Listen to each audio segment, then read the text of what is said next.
Hi Swifties, welcome back to my channel. I am the Taylor Swiftologist, and today hell has frozen over because I am going to be talking about Lover. Now, if you're not familiar with my work, I am a journalist by trade and a Swiftie by choice, and in my free time I like to apply my journalistic skills to analyzing the public persona of my favorite person in the world, who is Taylor Swift. If that sounds interesting to you, then like, subscribe, and leave me a comment and let me know what you think of this video. I'm always down for suggestions on what I should do next. Welcome to a different part of my room today. We have like the alternate angle to what I usually do. I tried to clean up a little bit, but like it's a Sunday and I'm not pressed to do anything more than that. So I know I'm a little bit late on this week's video, and that is because I filmed a whole other video, a skincare routine actually for Swifties that I just ended up not vibing with. Like I filmed it, edited it and everything, and I just decided that it's like not up to my standards of what I want to be giving to you. So instead I'm going to bow to your demands and I'm going to complain about Lover for an extended period of time.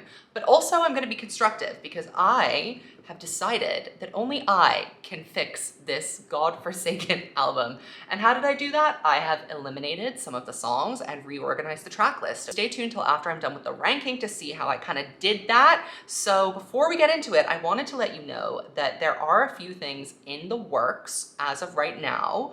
So we have the secret session video coming up at some point. Obviously, I need to like work out my legal situation with that because I did sign an NDA. What I think I'm probably going to do is start my Patreon fairly soon and just spill the entire tea. I want to tell you everything that happened and everything that I heard and what I honestly thought about everyone else that was there. So in order to do that, I need to be able to be very candid and in a safe space. So I feel like, you know, a lot of the times I'm on the defensive here. I'm preemptively attacking people's comments and whatever things they have to say about me because not everyone gets the vibe. You know, it's very HRH collection around here. Only some people get what I'm trying to do, what I'm really going for as the Taylor Swiftologist. And if you are one of those people who really gets it and vibes with what I do, I want to create a little community and a space where we can, you know, be unfiltered and be ourselves and be critical and not have to worry about like idiots brigading and like raiding the channel and being annoying.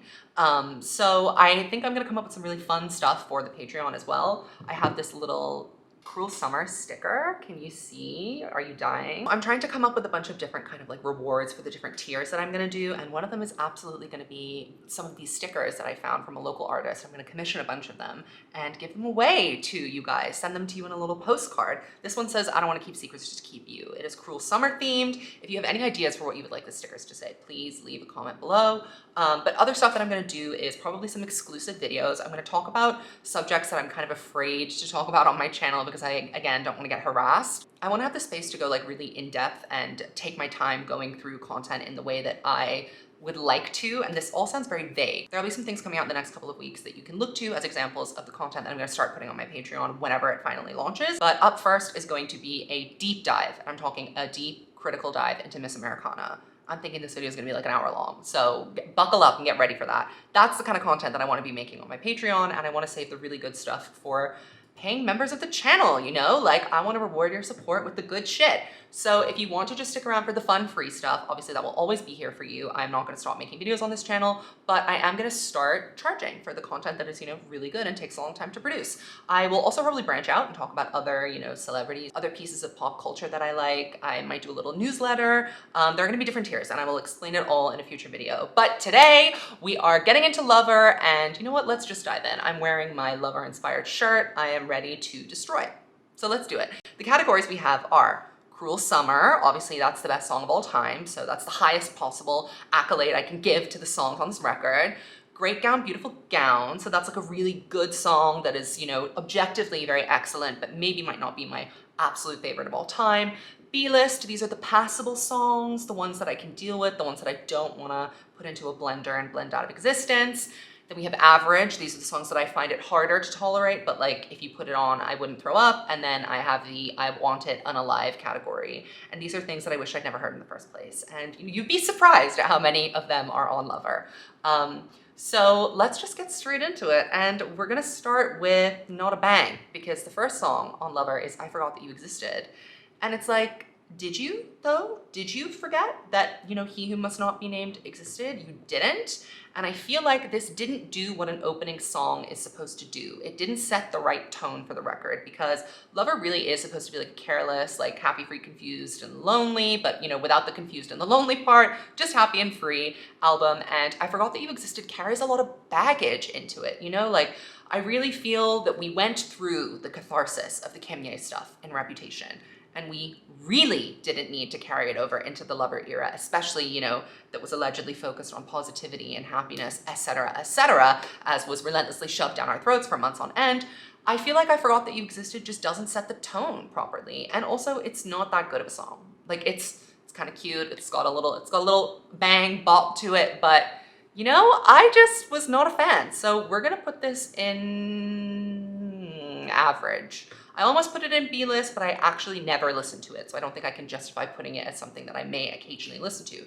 Cruel Summer goes into the Cruel Summer category. Absolutely no surprise to anyone, greatest song of all time. I would risk it all for her. She is the sister I never had, the mother I've always wanted. She is everything. And I think that we don't need to harp on about Cruel Summer, given that I made pretty much a whole video, justifying its existence. So you can go watch that if you'd like to hear more about why Cruel Summer is the greatest thing that's ever happened to the music industry. Lover. I like Lover.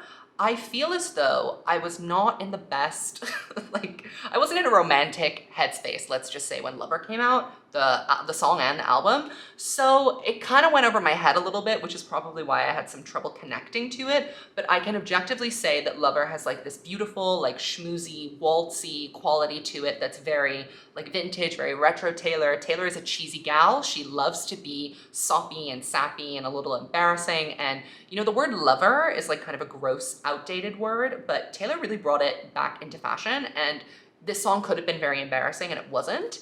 And I love the bridge. The bridge is really, truly something else. With every guitar string scar on my hand, we teared up a little. We cried. We wept for years when we heard that. So I'm gonna put Lover into Great Gown, Beautiful Gown. It's not quite on Cruel Summer, just because something prevents me from sinking my teeth into it. I can't describe what it is, but if you feel the same way, let me know, because I think it's great, but it's not like the best of all time. I think this is my problem with Lover in general. There's a lot of greatness. There's not a lot of excellence, The Man. I'm so tempted to put it in I Want It Unalive, but it does kind of bang. Like, if you're not listening to the lyrics and you're pretending that you're in like 2011, it's kind of good. The production is very dated, and I feel like I love throwback music, and I'm constantly listening to the music that like I loved when I was a teen. And I feel like if this song had come out when I was like 14 years old, it would have slapped so hard. I would think of it probably the same way that I now think about We Are Never Ever Getting Back Together, unbridled joy. But there's a political comment to The Man that I'm just not a fan of. I've talked about this before, but it is a little out of touch, and I feel a little narcissistic, even for Taylor. And I love to hear about her life and her struggles and what's going on. But this was kind of like she was really trying to make a point, and nobody really quite understood what the point was. The video sucked. She fumbled the bag with that. I feel like this was supposed to be a big radio hit, and it never quite got any legs. It's hard to justify this being a single, even. So I'm gonna put it in average, actually. I'm not gonna put it in I Want It Unalive, because I reserve that for a very select few. My camera battery died, so I had to take a little break, but we are back now, and we are discussing The Archer. So I've given The Archer a lot of shit over time, but I will say that I'm gonna put this in B-list, because this was a real bastion of hope to me when we were going through the trenches of the Lover release, and all we had to go on for this album was Me and You Need to Calm Down. And inside I was just like struggling and wondering where this wonderful, intelligent, creative artist I had fallen in love with had gone. And The Archer really was getting at something. I think my quibbles with it are more about like, because it was a track 5, I had such high standards for it, and it wasn't that good of a track 5 because it wasn't that emotive, but it definitely like raises some very quintessential Taylor existential problems. And I also really like some of the lyrics, like, I wake in the night, I pace like a ghost, the room is on fire, invisible smoke, very writerly of her. Also a very valid question to wonder, like, who can truly love me when I am like this? And my life looks like that, and I am constantly on the defense. So I really like the sentiments. I appreciate what it was going for, but sonically, I just feel like the song didn't arrive. And for that, we can only blame Jack Antonoff. Moving on to a cruel summer moment with I Think He Knows. Now listen, I think this is super underrated. I Think He Knows is one of the happiest, most fun songs she has ever done. I am obsessed with the vocals in the chorus. I love a Taylor falsetto moment. Some people don't. I think it's iconic, show-stopping, amazing, never been done before, etc., etc. I just think that this song is so infectious and happy and upbeat, and it really fits that lover vibe, that lover theme of like carelessness and freedom and happiness and infatuation. That is a real like beginning stage of a relationship song, you know, when you're like just totally besotted and obsessed with someone and you can't stop thinking about them and you want to be with them all the time, and also you like know they feel the same way back and you're secure and confident in that knowledge. So I love I Think He Knows. Up next, Miss Americana and the Heartbreak Prince. B-list. Now, I like the way that this song sounds. When it first came out, I was really obsessed because it reminded me of the production on Lana Del Rey's Born to Die, just that kind of like slightly trap-inspired pop production. She's definitely like mimicking and giving Lana in her vocal delivery in that. I think the production is really cool on this song. It's very funky. It's very 2013. It's kind of like, or even a little Halsey Badlands. You know what I mean? That kind of vibe. The thing that I don't like about Miss Americana and what brings me to the B list is that she, again, really tried to shoehorn a concept in there, kind of like with The Man. And the Miss Americana concept is really ridiculous, okay? Taylor's coming out as a Democrat and her, you know, political awakening was actually like very non-radical. And to her, it felt very radical. And because she had that internal feeling of taking a huge leap, she thought the world would receive it the same way. The world was in a very different place to where Taylor was in her political journey when she came out as a Democrat. And Miss Americana is like a very reductive, boring, like, I feel like American politics are so hyper-polarized and splintered in a way that is really beyond repair that it kind of defies comparison to a high school situation. And I think one of Taylor's faults actually as an artist is that she continuously sees things through the prism of a high school scenario. That is very depressing to me. And I wish that we could, you know, grow up a little bit. And she definitely did with Folklore and Evermore. But, you know, a lot of Lover felt like an attempt to grab a younger audience, the Gen Zs, you know, go after them. And I think it was a little miscalculated. I think it's like Taylor's idea of what young people like rather than what young people actually like. Up next, Paper Rings. I hate this song. I hate this song. I think it's so corny. It's like earblood to me. I've mentioned a few times that there are a couple of songs I literally just like cannot bear to hear, and Paper Rings sonically is just one of them for me. I can't stand it. So I'm gonna put it in average because I will concede that it's not a bad song. It's just that I don't like it very much. So I won't put it in unalive, but it's definitely an average to me at least. Cornelia Street. I'm gonna put it in Great Gown, Beautiful Gown, because like it's the nuts and bolts of this song are very beautiful. I love the acoustic performance of it. I think that it's got like some really interesting imagery. It's got that detailed kind of like flowing water storytelling vibe to it. The production, again, kind of misses the mark for this. I really think that this maybe, you know, should have taken a different place on the track list, which I will get to at the very end of this video. But, you know, Cornelia Street is probably a cruel summer song and it's very like bare bones iteration, but in the current production and like where it comes on the track list and how it works with the rest of the album, I have to just put it in Great Gown, although that is a high accolade to begin with. Up next, we have another cruel summer moment. It is Death by a Thousand Cuts. She said, I haven't been broken up with in a while, but I am absolutely going to serve a breakup song that will end you. And I will rap and spit bars in the bridge like nobody's fucking business, reminding me of The Other Side of the Door. So that is what Death by a Thousand Cuts is. It is a masterpiece. It was absolutely inspired by a film, wink, not by a real life situation, who knows. But I'm obsessed with the song, and the production on this, like whatever Jack Antonoff did to this, like he like put some crack in the instrumental, because that like very frantic piano sound, it really reminds me of Out of the Woods in terms of like creating a song that sounds the way an emotion felt. And Death by a Thousand Cuts really is like despondence to me. It's like this very like hopeless, tragic, sad reminiscence on something that could have been great and ended up not being great, but you know, you're kind of not at that place where you're able to look at it with any fondness or happiness in hindsight. And I feel like she really captured that so well. And the bridge is truly, truly something else. I mean, I can't. This song really deserved its full production moment. I love the acoustic version of it live, but I would love to see this with a full band. Like, I feel like it would just really go all the way off, and it would, you know, end everyone's life. You know I love a London boy. Okay, Cruel Summer greatness. This is one of my favorite Taylor Swift songs of all time, I think, somehow. It has slowly just crept up in terms of being one of those songs that I put it on and it just gives me an instant serotonin boost. Like, there is something so fun and so whimsical and so wonderful about this song. And to everyone who insists that it is satirical or that she's joking, I urge you to study the person that you claim to love a little bit more closely. She is being 100% dead ass serious. She is in love with her London boy. She fancies him. She is in the pub watching rugby, and there's nothing you can do about it. So get on with it. Don't try and make it sound like she's being some like brilliant, intelligent genius writing this song. She's a corny bitch and she loves her London boy, and that is her right. Rant over Cruel Summer tier, of course. Up next, also going into the Cruel Summer tier with much respect, is Soon You'll Get Better. This is truly a sensational song. It is raw, it is delicate, it is fragile, it is extremely candid, I would say. Probably the most candid song she's ever done in her entire career. And, you know, this is definitely a highlight of her discography. And it's so funny that so many of her highlights on her discography appear on this album that I detest so much. Or not detest, but I feel like least convincingly won over by out of all the records in her discography.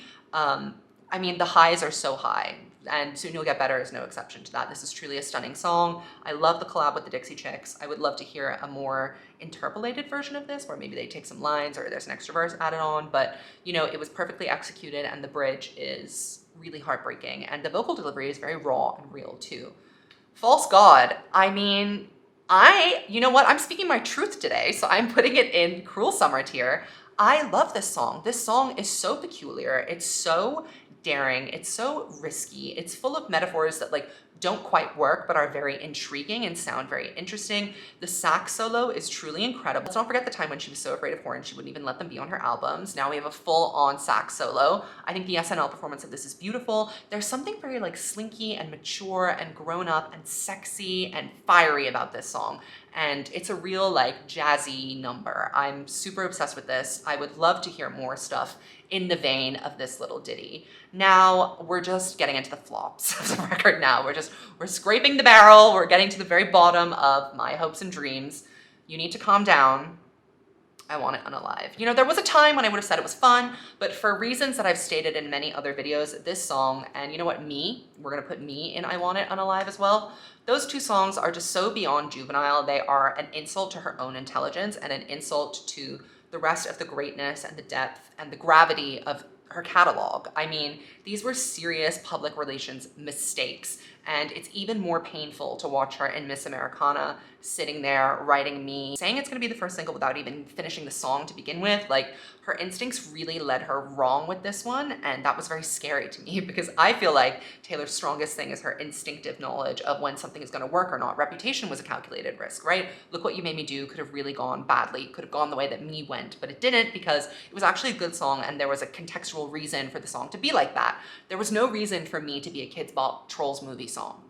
There was no reason for it. It didn't have to be like that, and we didn't have to live with it for 3 months without knowing anything else about the album. And then when we did, it was You Need to Calm Down, which was a flop. It's so hard to get those #1s, and she just couldn't get it. So what does that say to you about these two songs? Any Me and You Need to Calm Down defenders, take a hike, because this is not a place that's welcoming for you anymore. Afterglow, I'm gonna put this on the B list. There's something very interesting to me about this song, just like subject matter wise. It kind of reminds me of Peace thematically. I love the idea of like kind of nursing your wounds after a big fight and like accidentally slowly coming to the realization that you have acted in an unhinged and scary way and you really need to apologize to someone, and you're so grateful that they're still sticking around even though you're acting like a fucking lunatic. So I really appreciate that perspective on this album. And you know what? I think that that absolutely fits with the theme of Lover, because that's another like aspect of love that is like hardly talked about or given fanfare, and that's putting up with people and all of their various idiosyncrasies despite what you may think of them because you love them. So I really like that moment on the album. It's Nice to Have a Friend also goes in the B list for me. I used to hate this song and shit on it all the time, and I will formally retract my statements and stop being a little bitch because It's Nice to Have a Friend is actually, again, a really interesting, like False God, experimental song. She kind of pushed the boat out with this one. I don't really know what's going on or what it's about, but it is a nice little palette cleanser towards the end of the record. I would absolutely keep it on a rearranged track list, but I would probably switch up where it goes.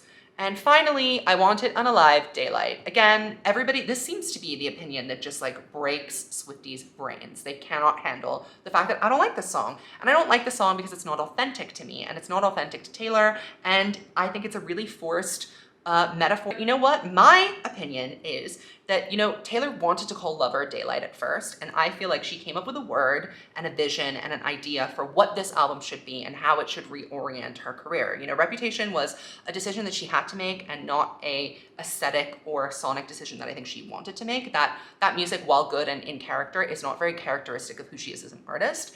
And so, Daylight, Lover, that was the complete opposite. It was a reorienting towards something a little bit more cheery, peppy, happy-go-lucky, something younger, something she'd done before, a little bit like Speak Now in that kind of candid, whimsical, romantic vibe. But Daylight, to me, reads just like that. It's a very calculated attempt at recapturing some sort of like magic that she had from her past. It's overwrought. The metaphors are like way too thought through. She's being very self-referential in a way that I feel is not authentic. I just can't with this song. It doesn't sound good to me, and it doesn't ring true to me. That is my Lover ranking. As you can see, it's a little controversial. I feel like I have many songs in the Cruel Summer tier, in the excellent tier. Which leads me into my next point. I decided to take it upon myself to reorganize the Lover track list and make some cuts where necessary, where I could get Lover to the point where I think it would be a great record. Not just a good record, but an outstanding jewel in her discography. I believe it was a New York Times review, or was it Pitchfork, that said, 4 songs off of Lover and it would be an excellent record, and I really agree with that, and I have culled 4 songs from the track list and reorganized it a little bit to make it flow better, because honestly, this track list was bizarre. I mean, what was it? Soon You'll Get Better into London Boy, or London Boy into Soon You'll Get Better? I mean, it was inappropriate. It was not correct. So this is how I kind of reworked it, and I will talk you through my thought process. So the opening track, the bookends of Lover as they stand, are I Forgot That You Existed and Daylight, 2 very calculated and forced events. So I have cut both of those songs from the track list, and you're just gonna have to deal with it because it's my imaginary version of what Lover should be. What we're introducing the public to for Lover, how we're setting the scene, is Cruel Summer, because Cruel Summer has all those aspects of love that are both amazing, terrifying, wonderful, enthralling, maddening. Cruel Summer has it all, okay? It's about risking it all. It is about sneaking in through the garden gate every night that summer just to seal your fate.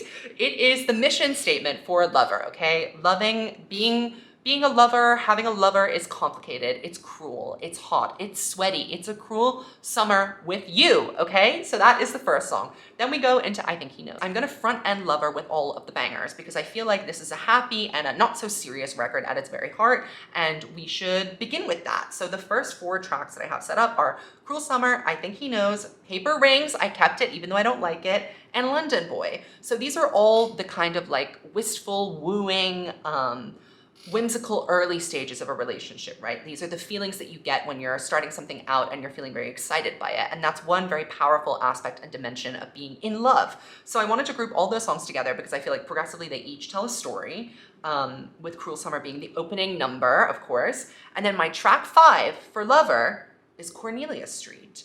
And I will even let the production stay how it is. I won't insist on an acoustic version. Now, Cornelia Street is probably the closest thing to a track 5 on this record because it's not as calculated and as ham-fisted as The Archer. It's not like trying to say something, it's probably like the most tender romantic song. And for me, a track 5 is a romantic song because I think, we used to call it the crying song, but what makes a great track 5 is truly like Taylor's angst and agony over love. So, I mean, if you wanted to make it the crying song, you would put Soon You'll Get Better there, but I don't think that would it doesn't fit in the track list, okay? I would add it as a bonus track at the end of the record, which is what I've done. Track 12 is Soon You'll Get Better. It is a bonus track. It would only come out on vinyl, physical release, whatever. That's how I would introduce Soon You'll Get Better to the world, because I feel like it still has a place in this idea of love in its many forms and this theme that we're going for with this record. So track 5 is Cornelia Street, the real track 5 of this record. And up next, we go into kind of the like scarier, darker parts of love. So after Cornelia Street, we have False God, because who knows what that's about. She's a mystery. We're coming out of the emotional heartache of Cornelia Street and we're nursing our wounds. We're in our sneak around clothes. We're hiding beneath street lamps. That's the vibe I get when I hear False God. And then track number 7, Death by a Thousand Cuts, because I can't pretend that it's okay when it's not. Obviously, this is the one heartbroken moment on the record. Up next, track 8, we have The Archer. So this would be the kind of the moment for self-reflection when you're kind of sitting at the bottom of that heartbreak and thinking about who you are and how you contributed to whatever kind of mess you found yourself in or what kind of state you've made your relationship. Track 9 is Miss Americana, just because sonically I think it fits quite nicely after The Archer and before the next track, which is track 10, It's Nice to Have a Friend. We are actually rounding out the album again. I think I said I would put this in a different space, but it makes sense for it to kind of come towards the end because I feel like it's a cruel circle for a cruel summer. We go from Cruel Summer, we get all the way to Cornelia Street, and we go all the way back to It's Nice to Have a Friend, very close to Cruel Summer, and repeating the cycle over and over. This is what it's like to have a lover and be in love. And I would end the album, the final track would be Afterglow, because I feel like that is the most authentic, honest place to stop this album, and it reveals something new. I always like it when a closing track reveals something slightly new, a new dimension, a new layer to the era, to the record, to the theme, and I feel like Afterglow really does that for me. So, and then we have track 12, which is a bonus track, Soon You'll Get Better, which kind of saves it from having to be lumped in the chronological order of the track list. But, again, I think it thematically is definitely on brand for Taylor and for this record. So that is my lover ranking and how I would fix it. Let me know what you think respectfully in the comments below. If you love me and you love You Need to Calm Down, I suggest you find somewhere else to go and be happy. Look out for my new videos. I'm gonna have my Miss Americana video and we'll be touching on these topics again soon. And I'll probably have a Patreon ready for you. So I hope that you all have a wonderful week, my dearest Swifties, and I will see you in the next video.